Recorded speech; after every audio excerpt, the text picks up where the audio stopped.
Attention, your paradigm is about to shift at the intersection of fact and reason. You're entering Kingston Country. I'm Dan Kingston, and you're listening to the Dan Kingston Podcast. Joining the podcast again today, Marine combat veteran Sergeant Trey Bearclaw, works at a hospital in radiology and cardiology intervention, also former Army combat medic, in addition to the Marines. Welcome back on the podcast, Sergeant. Awesome. Great to be here. Thanks for having me.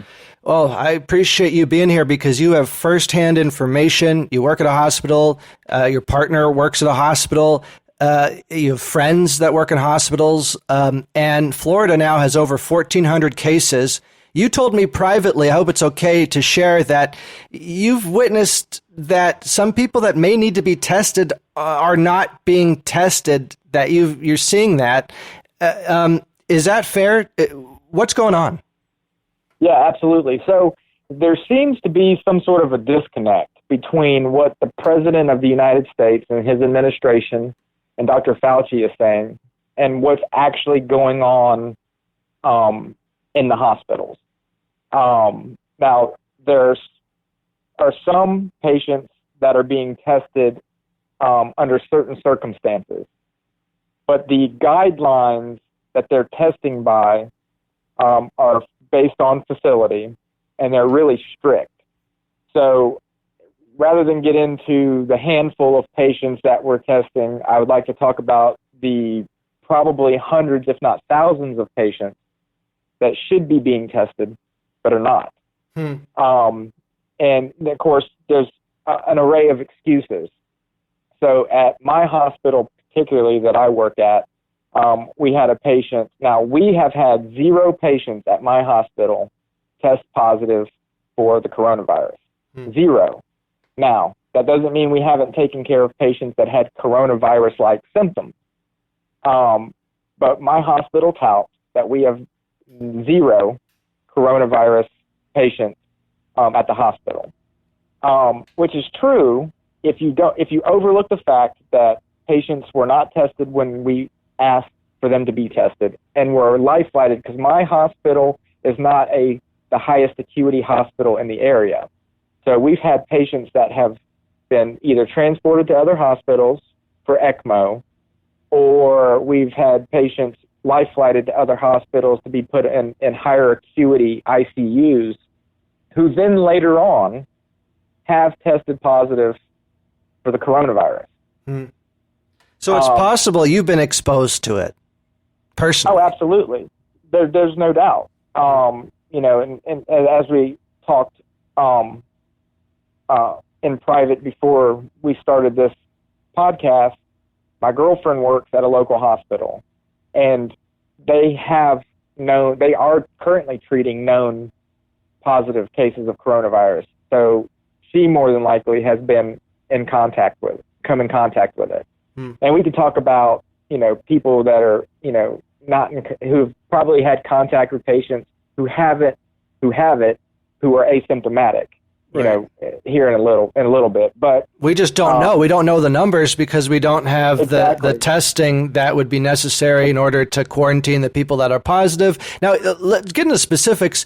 The patient that you mentioned tested negative for basically everything else. You said they're being tested for, and so it would make sense, I guess, in that case to try to test for coronavirus, right? Because they tested everything else, but that didn't happen. And then the healthcare worker is caring for that person got sick as well. Is that true?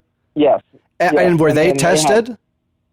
To my knowledge, at this point, no, they have not been. Are they staying home or are they going to work?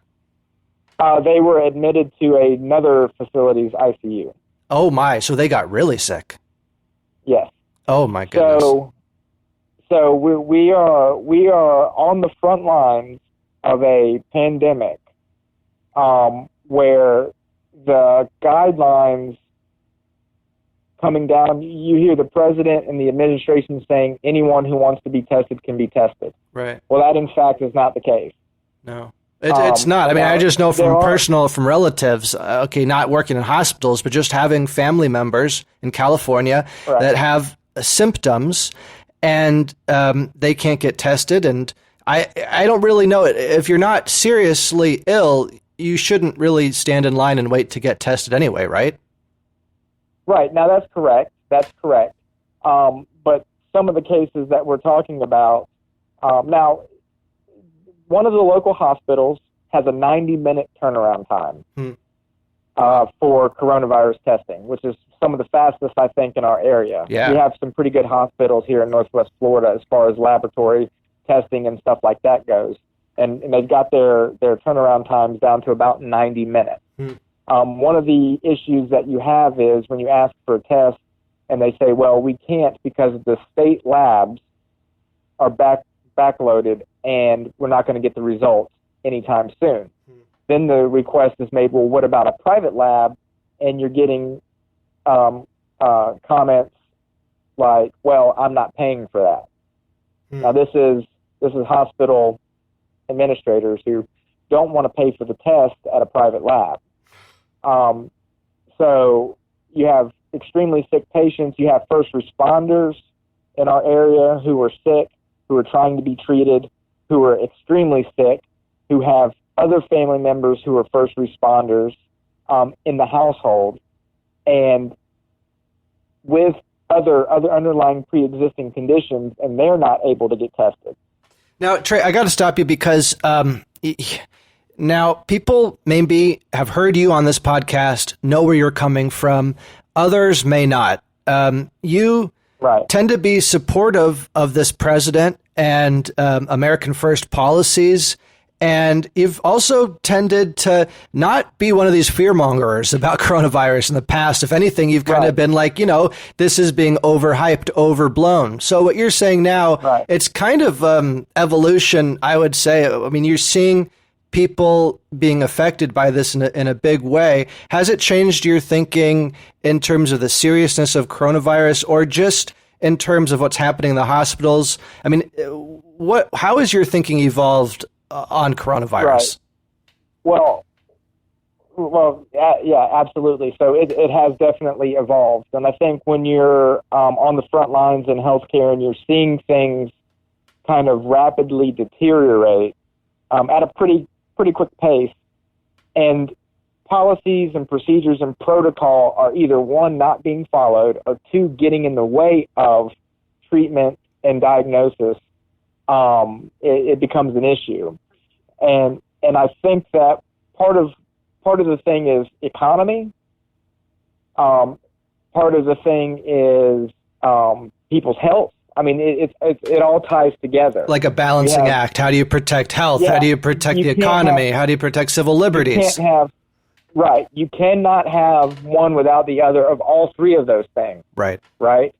Appropriate health care, a good economy, and civil liberties without having all three are in combination. If once one goes, the others are quick to follow. It's true. And if you're trying to flatten the curve, which we've heard a lot about, and if you're trying to keep the economy going and get people back to work as quick as possible, that I think that you need to have a by any means necessary type approach when it comes to treatments in healthcare, whether that's using hydroxychloroquine and azithromycin off-label, or whether that's making sure that we have rapid tests or laboratory tests that have, with just a couple-hour turnaround time, and making sure that anybody who needs to be tested can be tested. These drive-up tests are great. We've had those in the area. Several hundred people show up to be tested, but no one gets the results because the labs that they're going to are, so far behind. We need rapid tests, and we need laboratory tests with turnaround times quicker than 4 or 5 days. Let me ask you something, because you have firsthand experience, working with you are a medical professional, but you're working with doctors. And I think, frankly, there's a lot of people, including myself, I don't trust doctors. And I get the feeling like doctors, they look at us like flesh and bones. But right now we're being told we need to trust doctors and they're the ones that it's life and death, right? And what's your experience with doctors? Are you impressed with what's happening right now? At one time, you mentioned the army or the military should be brought in to help. Are the civilian doctors able to handle this? So, yes and no. One, you should absolutely trust doctors. By and large, and all the ones that I've ever worked with in over a 15-year career, whether it was military doctors or civilian doctors, they are fantastic people with a wealth of knowledge. I consider myself to be a subject matter expert when it comes to healthcare.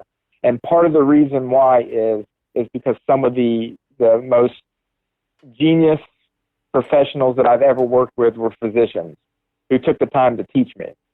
So, and I owe a lot to them. So I will have to kind of disagree a little bit. Now, there may be some out there, that are more about money and prestige and their status because of being a physician. For sure. There's always going to be that no matter where you go. By and large, 99.9% of physicians, to include all other healthcare providers underneath, are doing it because they feel that they are really helping humanity in a time of crisis, whether it's during a pandemic, or whether it's during a normal flu season, or whether it's during a time of trauma, or helping somebody have a higher quality of life managing chronic disease. So if we were in the behind the scenes and we could see some of the stuff you're seeing, that it would reflect well on doctors, it would look heroic. It wouldn't look like, scary stuff is going on and they're treating us like flesh and bones. So you're saying I shouldn't be that concerned about that aspect of it, that these really are heroes. The doctors really are heroes. Right, absolutely. Okay, and that's across the board in healthcare, and I don't even point to like trauma surgeons, or with me working with interventional radiologists, interventional cardiologists, and vascular surgeons, where we're doing trauma and acute care and extreme illness and stuff like that. The procedures themselves are for most people to watch are really miraculous stuff that we do these days, cutting edge. The top of medicine. But I would not even have people look at that. I wish that I could have people in the control room or in a surgical suite with me when I'm having a private conversation about people and health with the physician.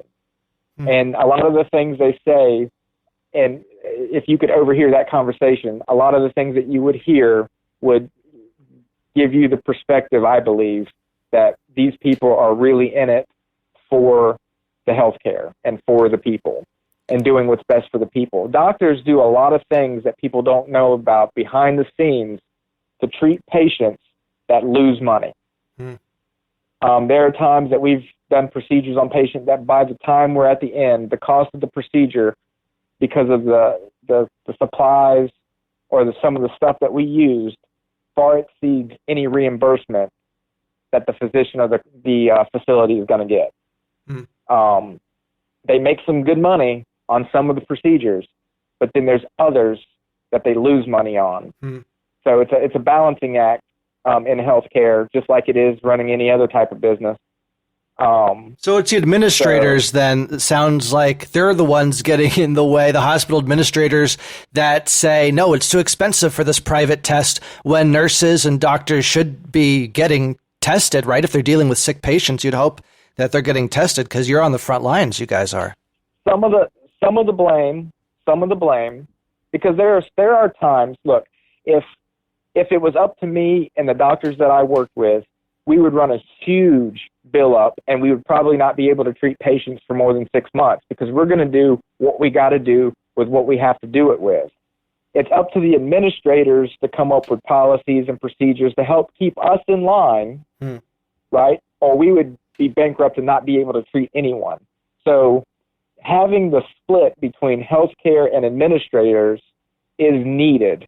So don't get me wrong when I say that there's issues there, but it's usually in situations like this, where there's a pandemic, where we need to be able to go ahead and say, you know what, like Governor Cuomo in New York, who I have to give a lot of credit to in his leadership over the last couple of weeks, and I'm not a fan of the governor of New York. In his statement on TV earlier today, said it doesn't matter what the cost is going to be, that we're not putting a cost on a human life. You know, he talked about his mom. He talked about other people's moms and aunts and uncles and brothers and sisters and stuff like that. And that's the type of mentality that you need to have here. And it's not just hospital administrators. I'm going to not put all the blame on them. It's down the line through the FDA, through the CDC, through the State Department of Health, where there's so many guidelines that they're still trying to follow. That exactly what we've said all along. When things are normal and functioning as normal, then these guidelines are just, you know, kind of workarounds that we have to deal with. But in extreme emergencies, or in a case like this where you have a pandemic and you're having to step outside of the box, they have a very hard time doing that. You're worried that perhaps nurses or medical staff aren't being tested because if they test positive, now they're going to get paid sick leave, and that hurts the bottom line of the hospital. Right. So, you know, it's more than just that. I mean, it's if they test positive, now you're down a nurse. Now you're also having to quarantine other professionals in that area that they worked around. And so then you're down a lot of staff. Are they just not testing because they don't want to find positives? You know, as tough as it is for me to say, I think that's kind of what it is. That they want to, they will treat and test when they absolutely have no way around it. But if there's a way to get around doing any type of testing, to me, that's what it seems like they're doing. So it's more likely that, and I had this other thought, maybe the president doesn't want that many tests because they don't want it to show that we all have it. Well, I don't know how far it goes up. Like I said, there is for sure a disconnect between what the president is saying and what is being done. And this is people that I talk to, not just in my area, but throughout the state or throughout the state, right? Right. And, you know, because I've worked in the military and I have friends in healthcare in other states. I traveled for a little while. So I know people in other states and other facilities that through social media we still keep in contact, and we've been following each other during this time. So this is across the board. It seems to be a little bit different in New York because the governor of New York seems to be on the same page with the administration, which is helpful because regardless of what the president says, when the president says we're leaving a lot of this to the states, it's because the states need to deal with it. So the trickle down from the federal government to the state governments down to the hospitals is not what it needs to be. And it's not a failure of our healthcare system because we're capable of treating what we're seeing. I think as far as the staff goes, when it comes to everything else, from regulations to appropriate medications being supplied to appropriate personal protective equipment being supplied and having the appropriate regulations in place for us to test these patients, a protocol that we don't deviate from unless we absolutely have to, there's just a disconnect between bureaucrats and healthcare professionals. And now you have a shelter in place right now, right, in your area? No, we don't actually. Right now, they want us to try. We're still doing social distancing. Our state has not sheltered in place. Do you have restaurants are open and bars are open? We have restaurants and fast food chains that are open, but they are delivery, pick up through a drive-through window. Okay. You can't eat or in. Something like that. Now, right. So most of the places, as far as I know, you cannot eat in. What about like a movie theater? Are there like movie theaters open? I have no idea. Today's been my first day off in a while. You've been working hard. I haven't been out. I've either been working or on call, so I haven't got the opportunity to really get around. And I actually work in a hospital 2 counties over, so I get up and drive 45, 50 minutes to work every morning and then back and then stay over there when I'm on call. So I'm very rarely even at my house. And so I don't really know. Exactly. Well, let me ask you, let's say, I know grocery stores are still open. Oh yeah, thank God they're open over here too. They shut down the grocery stores. Yeah. That's going to be a real freak out. But what about as a worker in the medical field, professional, and you're seeing what's happening on the ground? Would you feel? How would it make you feel if movie theaters were operating normally? And would that concern you? Do you think that steps should be taken to prevent gatherings? And even at the risk of hurting the economy. Right. So I think there should be a balance. The statistics don't matter if your family member dies. Right. Statistics don't matter if you were on the ventilator. It's true. But statistically, this has not even come close. In 2018, 2019 flu season, I worked at an urgent care. I was doing between 35 and 75 flu swabs a day, 85% positive results. And the ones that weren't positive, when they came back for treatment 2 or 3 days later, eventually ended up testing positive. So I think 60 million people were diagnosed with flu during that flu season. 500,000 were hospitalized, and there was somewhere between 30 and 60,000, I can't remember right off the top of my head, deaths from the flu, 2018-29 flu season. So we have the capability of containing this, and we have the capability of treating. What we don't want to do, even though it's still way less than the flu, you don't want to add this to what is still a flu season. You're right. You don't want multiple flus all going around, and there's right. Who knows what flu who has? I don't know. Right.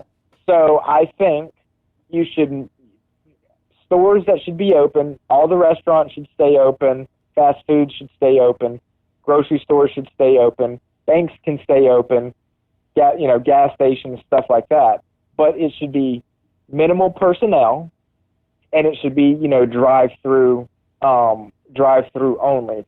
Movie theaters, bars, such as that, probably should not be open.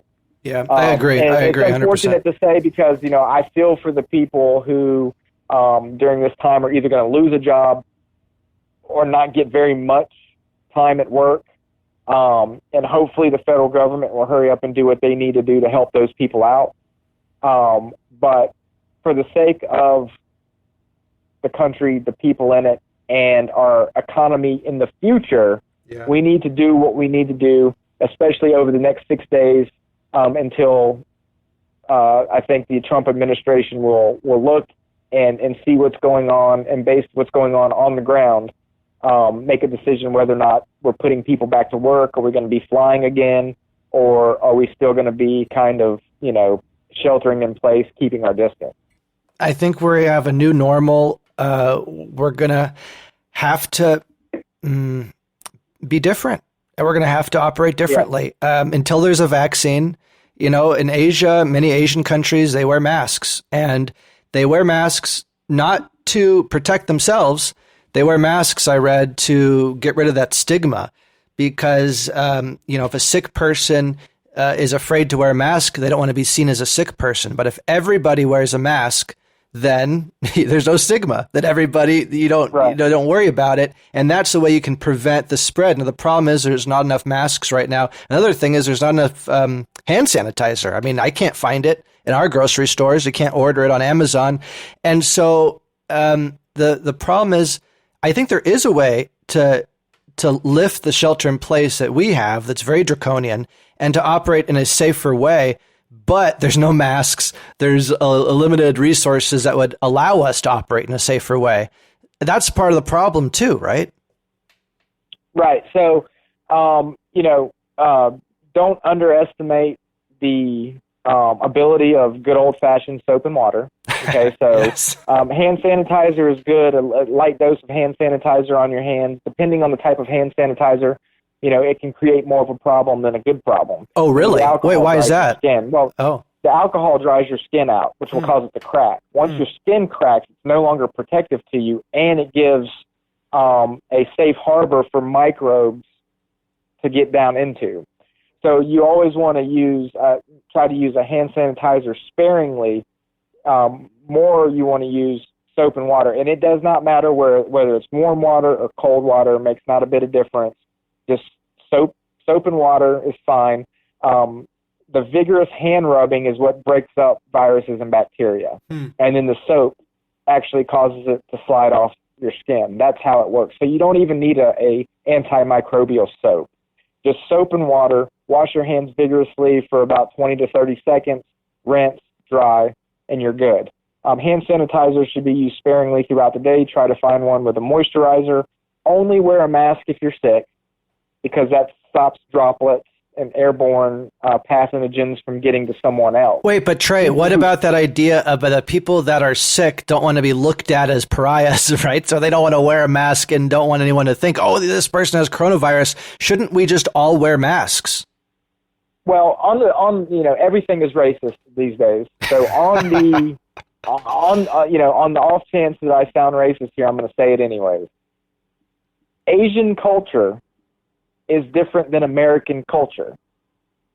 Okay, from what they eat to how they interact with each other, to the way they look at their leaders, to the way they act when they're sick. Okay, I think part of the problem with this China outbreak is they were, I guess the word I would use maybe embarrassed by. They didn't want anyone to know that it was a failure on their part to contain a virus, which really the failure was to not say that they had a virus that was starting to become an epidemic within their country. They didn't want to ask for help. And that's part of their culture and how they are brought up. So, it's different in Asia and in China than it is here in the States. But what does that have to do with the masks? Why? But what does that have to do? You don't think Americans are going to want to wear masks? No, I don't think Americans mind wearing masks when they're sick. I work Which in a is not when they're healthy. Masks are at the door of every hospital when you walk into them, with a sign that says, if you have a cough, a cold, a flu-like symptoms, whatever, please put a mask on. And people, by and large, put a mask on. I don't think that they really think about it when they're not walking into a healthcare facility to put a mask on, but I think that's something that we can educate, and I think our population is, very capable of taking that information and using it. What about temperature checks? Couldn't we have technology in airports and movie theaters, restaurants? Some guy just scans your face, right? And if you have a temperature, sorry, no, you're not entering here. I see where that's a possibility, and we may end up going to that, especially after this.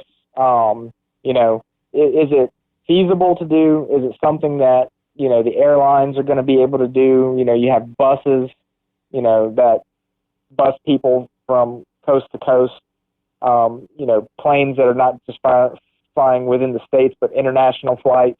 You need other countries to get on board with that. And then, you have the I hear they do it across Asia. They have these face scanning things. They get your temperature before you enter a movie theater, like in Singapore and countries like that.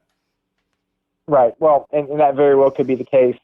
But will the American people want that? I mean, I don't think we want that, but also we don't want this infectious disease, and we want to go back to work. We want the economy. I'm thinking how can we do the social distancing and open the economy up as soon as possible? Because or not 6 months, but I think they're saying 8 weeks or something like that. here in California, and then obviously Trump wants it to get back on track faster. But, studying the Spanish flu, when they did social distancing, it worked. And then when they loosened the social distancing, then the disease kind of picked up again. And I'm trying to figure out, how can we live with this new normal? Maybe face masks aren't that bad. Maybe temperature checks aren't that bad if we can open things back up and make some money again. Right. Well, I think that we have to be open to short-term solutions initially for a long-term problem. So, that very well could be, especially, if in order to open up the economy fully, you have to have buses running, you have to have flights running. So these people are packed in tight. You can pretty much social distance, cut down on your carpooling, social distance in public, social distance at work. Don't shake hands, wash your hands, right. Don't touch your face, cover your cough, all that stuff. But it's the mass transit and the way people do business, I think, is going to need to change. More using technologies like Messenger, emails, Skype, GoToMeetings, whatever the case may be, right. More internet-based interactions than flights. A lot of people love to fly to the next country to do their deal and sign and have that handshake, and that signifies something. That's going to be something that we have to look at, I think. I think that's going to be one of the biggest things is interactions internationally. Yeah. Yeah, I mean, after this is controlled, we got to keep the border shut. We got to keep immigration halted, or else it doesn't matter if we, get rid of the disease here and then it's still, ravaging other countries. Really quick, we could have a problem again here, right? Right. So another issue that we have, is the immigration issue. Yeah. And like most Americans, I'm for legal immigration. 100%. I think there's a lot of people that could come here and do great things in our country. They should be allowed to come here. But not right now. Not during an infectious disease outbreak, right? No. Right. Not right now. But in the future, when we open up legal immigration, people should be coming here legally, and we should have a way to stop people from coming here illegally. Right. And like it or not, the border wall is one tool to do that. Yeah. And we have to have some comprehensive immigration reform once the wall has been built to take care of the immigration population that's here illegally. That reminds me, this stimulation, sorry to interrupt, but just a stimulus package that's being approved. You don't see the Republicans bargaining for wall funding, and yet the Democrats are asking for Medicare for all. And it seems like the Democrats are really trying to politicize this stimulus package. Republicans would have a point to ask for border wall funding, wouldn't they? So I think border wall funding, although in order to get passed quickly, probably shouldn't be in it. Right. I'm one of those. I don't like things added into bills that don't belong in bills. But you can make a case that the border wall is a protection against not just illegals coming here, but prevention for the next pandemic. Right. It makes more sense than Medicare for all. Right. So even if it doesn't stop a pandemic from spreading into our country, it can slow it enough where we have a lot of reaction time that we can mount a good, solid defense against it without being taken off guard, which I believe is necessary moving forward. Yes. But, and this is probably a podcast for another time, socialist medicine, Medicare, Medicaid, whatever, for all, whatever you want to call it, single payer health care, does not work by and large. In any country that you see with a lot of death, I mean, Italy is the prime example of what can happen. Yeah. Decades ago, you could make an argument that Italy's health care was far greater than ours. That is not the case anymore. So, there's a lot of things that go into healthcare and the reason why we're able to treat people the way we're able to treat them. And a lot of it has to do with private sector and these big healthcare corporations being independent from states and federal government. Of course, states and federal government oversee for regulations and to make sure that we're not just doing anything we want and, running up a huge bill and, medicating and treating patients the way we want to, whether they need it or not, right? There has to be some regulations. You don't want infections and different stuff like that. So the federal government and the state governments do a really good job at oversight, and it's necessary. But the notion that a socialized medicine is more effective for healthcare than what we have right now is wrong. And it's horrible using that as a kind of extorting the American people, kind of saying, look, you're not going to get this relief that you really need unless we get this experimental Medicare for all, which they're not going to get. I mean, I don't know who exactly was calling for this. It was some wacko Democrat I saw who's running for Congress saying that people should strike and not go to work until Medicare for all is passed. And it's just such a mental way of thinking right now during a crisis to go political like that. The border wall, that's proven in medical epidemics and this kind of thing, secure the borders. Right. We know that's effective. But Medicare for all, I mean, we know it would be a disaster, but to, the very least, it would be an experiment. And now's not the time for that. We're in a crisis. We got to, do what works. And anyway, you see during times like this, what people really stand for. Right now, it looks like Democrats are trying to throw in a bunch of irrelevant things, and the Republicans are just trying to get this passed for the American people. Right. And, what bothers me the most about it is it was bipartisan till the 11th hour. And then all of a sudden, the American people think they're going to get relief. A lot of anxieties people are still in a little bit of a panic and have some anxiety, but it started to ease a little bit. And then the next morning you wake up and find out that it failed in the Senate because things were added in that shouldn't have been in there. And, like you said, you see Democrats calling for people to stay out of work and to protest and to boycott and all this different stuff. And that's only going to hurt those people. Yeah.